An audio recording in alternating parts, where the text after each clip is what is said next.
Hello and welcome to this discussion with Business Today.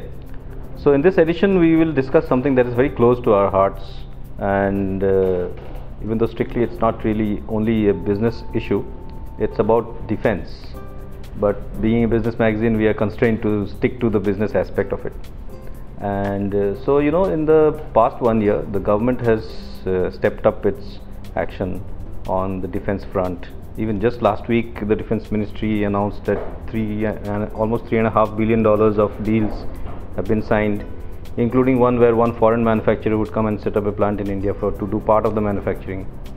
And overall, in the past 1 year in office, the government has so far apparently signed deals worth rupees 1 lakh crore. That's 100,000 crore. It's a lot of deals. Now, what exactly is behind all those deals? There are a lot of other issues pertaining to defense that are important apart from just the size of the deals. So our in-house expert is Senior Associate Editor Goutam, and he is with us today. So I'll just discuss with him how the defense front has been changing and what the government has been doing and what more needs to be done on this front. So Gautam, maybe you could just decode this 1 lakh crore investments that have been announced in the past 1 year. So the important thing to remember is the fact that this 100,000 crore that we are talking about, these are not orders, these are not deals, these are just acceptance that there is a necessity. These are approvals. Yes. Now from the approval stage to the RFP being floated to the time people actually back the deal, it's still a few years. It could take anywhere between 3 to 5 years, or yeah, okay, 3 years in the list. So there are no orders as of yet. But yes, I mean, a lot of these approvals were taking a long time. Those have been has been fast tracked. The important thing to remember is Make in India has been an overarching goal of this government, but we haven't seen too much of Make in India. I mean, the proof of the pudding is in the eating after all, right? So there are no orders as of yet. Only proposals have been cleared, but I'm sure orders is going to follow. But the important thing to when you're talking of the last 1 year is the fact that a lot of these things have been fast tracked. Okay, there's a lot of optimism even among the private sector in India about Make in India, right? And what used to happen, the fundamental difference, what used to happen is all these defense contracts, even Make in India contracts, okay, in the previous regime, traditionally went to DPSUs, defense public sector units, and defense public sector units then subcontracted some of those to private sector companies. And private companies, even though the procurement policy has provisions for you could give contracts to private companies, that never really happened. Big ticket contracts never went to them. Big ticket contracts was always backed by HALs and other DPSUs. Right. Right. Is that changing now? Do you see private players getting more of a role? There are no orders, so you don't know. Okay. There are no orders yet. But you have to look at what the government is talking. After all, it's just 1 year, and in a defense cycle, it's peanuts. 1 year is nothing. Some of these contracts and deals take a long time. So, like I said, 5 years. It could take 5 years. But if you look at what the defense minister has been saying, or what some of other officials in the defense ministry has been talking about, they've been talking of a level playing field. Okay. For the private sector. Yeah. What that means is DPSUs may not be favored going ahead. Right. Okay. Many of them have their books full, have their hands full, and a lot of their programs are delayed. Right. So there is a case for private companies to come into the fold right now. So what has happened is there are other few significant things that have happened, okay, which people have not realized. Apart from this big number, 100,000 crore of proposals, right? Let me emphasize proposals, not orders, being cleared.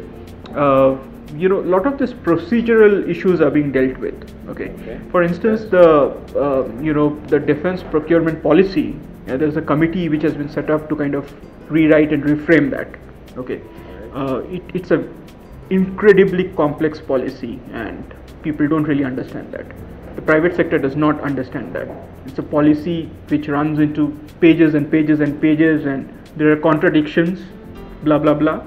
So it has to be simplified, right? That's being done. Yeah, it's in the process of being done. I'm told there's a committee which has been set up, and the committee has been given, set up around 10 days back. The committee has been given 45 days to kind of reframe that policy and suggest changes, things like that. The offsets policy is also being relooked at. The government has recently floated a draft paper. The older offset policy had a lot of flaws. So from this, I think it's been 10 years since the offset policy was first introduced till now. I think we have only done about, or Indian companies have got offsets worth around $4-5 billion, not more than that. So if you take the whole capex spending that India does on defense, it's really peanuts, right? Indian companies haven't got much purchase out of the offsets policy. So certain things need to be relooked at, and I'm sure the new offset policy, whenever it comes out in the coming months, hopefully it should be there. What about this Make in India? The Prime Minister has also been asking foreign companies to come and set up local plants and sort of invest in India. Right. Is that also something that's going to happen in defense? Recently met policymakers from the US, and they're pretty keen. I mean, that's the way forward. They understand India is a big market, right? India is the largest buyer importer of defense equipment. US is the largest exporter of defense equipment. But for the US to be relevant to India, I mean, they have to have local manufacturing here. They realize that. So all US defense and aviation companies have a presence in India in some way or the other. But they're going to increase that presence. And what about Indian companies? Which are the companies that you see getting into defense in a big way? Oh, there are nearly 140, 150 companies into defense in India, right from the. That many? Yes. Right. Does it include the SMEs or? That includes all kinds of companies. The big guys and a lot of them would be SMEs, But you could count the big companies on your fingertips. There is Tata's, there is Mahindra's. Tata has a huge aviation facility in Telangana. L&T, of course, they have huge expertise in naval systems, submarines.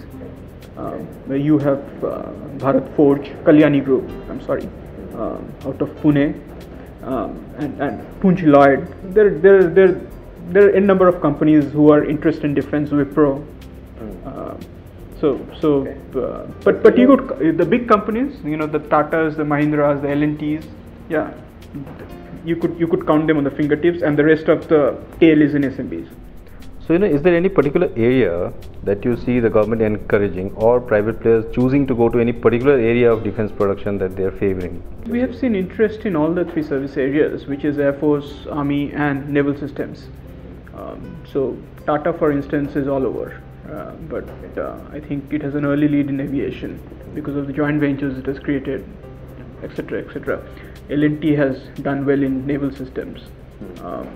Kalyani Group has expertise in land systems, artillery guns and things like that.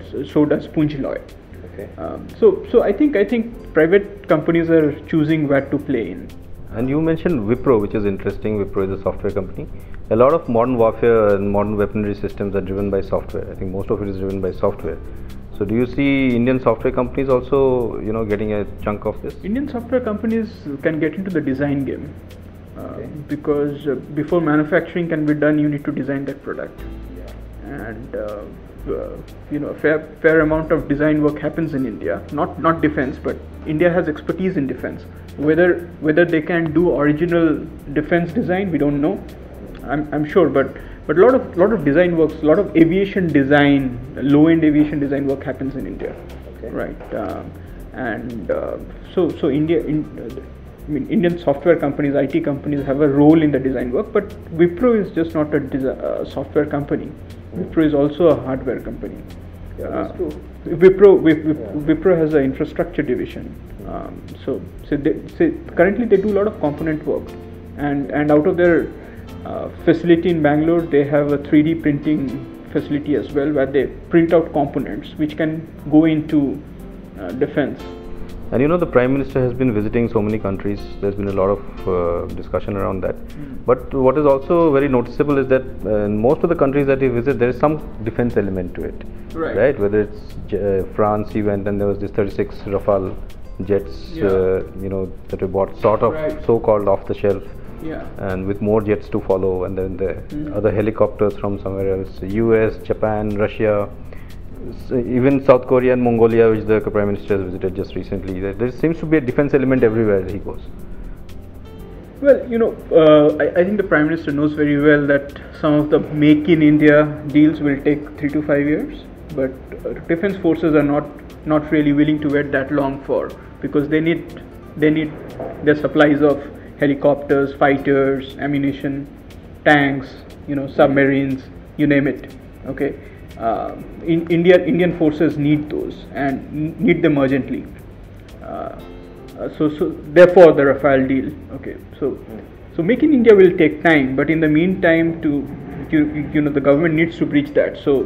But I think these are all sweeteners. So if government has given 36 Rafale deals to France, it will take something back. Okay. Yeah. So we don't know what, but even the Rafale deal will have significant Make in India component. One hopes. Okay. Yeah. Because after all, you know, when you say 36 jets out of France, it does not mean France is going to build a whole jet. It's a system integration project, and components come from all over the world. Some of those components can come from India. So what would you say finally, you know, one last question, which is that in the coming 1 year, what would you say are the 3 most important top priorities in terms of defense? I think the DPP, the defense procurement policy, rewriting that and simplifying it would be top of the agenda. The offsets policy as well. Okay. And I'm sure lot more proposals would get cleared, and hopefully we'll see some quick action into them turning into orders. That is what, you know, unlike other industries, there is only one customer in defense, which is the government. So you need orders. Yes, indeed, and there's only one customer. That's quite something, right? Imagine a whole country and several companies working together to produce goods for one customer, and that is the government of India. So some positive thoughts, some not so, you know, not so instant results, but like Goutam said, defense deals and defense equipment don't come instantly. They're not available like off the shelf that you can go to a store and buy. So they'll take time. Hopefully the government is on the right path, and maybe the defense procurement policy is simplified, the offsets policy is simplified, and next year we'll see some more action on this. Thanks a lot.